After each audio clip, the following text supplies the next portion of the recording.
Thank you, Mr. Chairman. Next, go to the ranking member of the full committee, Mr. Barton of Texas. Mr. Burgess and I will do our openings after the chair and the ranker. Mr. Barton, please. Thank you, Mr. Chairman. Thank you, Mr. Hayward, for appearing before us. We have kind of a dual track underway, in my opinion.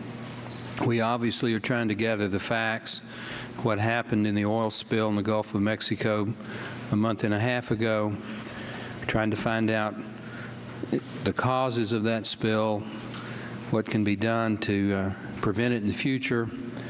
We're obviously very concerned about the mitigation and the cleanup.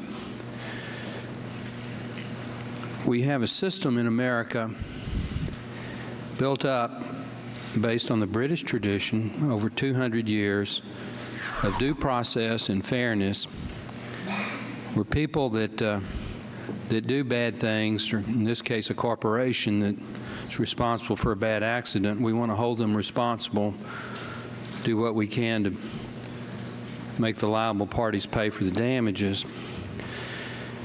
Mr. Stupak and Mr. Waxman are doing an excellent job working with Dr. Burgess and myself in conducting, I think, a very fair oversight investigation. And we're going to get into a number of those issues in this hearing, and we're going to ask you some pretty tough questions. I'm speaking now totally for myself. I'm not speaking for the Republican Party. I'm not speaking for anybody in the House of Representatives but myself. But I'm ashamed of what happened in the White House yesterday. I think it is a tragedy of the first proportion that a private corporation can be subjected to what I would characterize as a shakedown.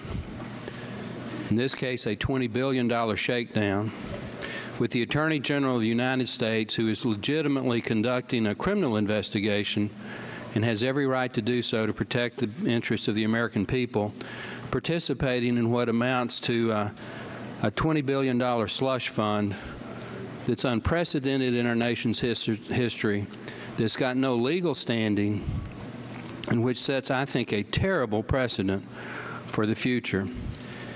If I called you into my office and I had the subcommittee chairman, Mr. Stupak, with me, who was legitimately conducting an oversight investigation on your company, and said, if you put so many millions of dollars in a project in my congressional district, I could go to jail and should go to jail. Now, there is no question that British Petroleum owns this lease. There is no question that BP, I'm sorry, it's not British Petroleum anymore, that BP made decisions that objective people think compromise safety. There is no question that BP is liable for the damages. But we have a due process system where we go through hearings, in some cases court cases, litigation, and determine what those damages are and when those damages should be paid.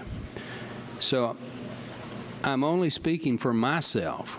I'm not speaking for anybody else, but I apologize.